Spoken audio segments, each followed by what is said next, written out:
บายดีเนาะทุกคนเนาะวันนี้ก็เฮาสิมาให้เบิ่งว่าอุปกรณ์เสียหญ้าเฮาเนาะมันหยังเนาะ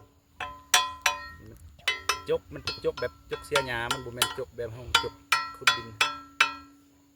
มันบางๆเสียเขาดีหลายคนเราบ่เคยเห็นเนาะบ่เคยเห็นว่าเป็นหยังคือใส่จกเสียคืออยู่ทางบ้านเฮาอยู่ตะกี้ใส่นะเนาะใส่แบบอยู่ทางเหนือเฮา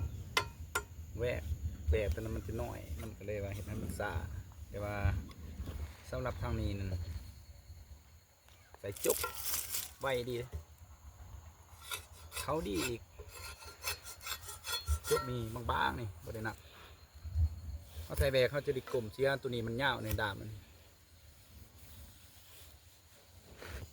ตัวนี้มันจะเป็นแบบดาบยาวเนาะเวลาเขาเสียกันนี่ยืดเสียน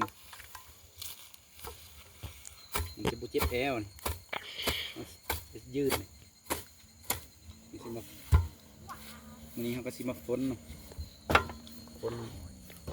ฝนกับโบยะนี่ใส่เหล็กตะไบเหล็กซีนฝนข้าวเดียว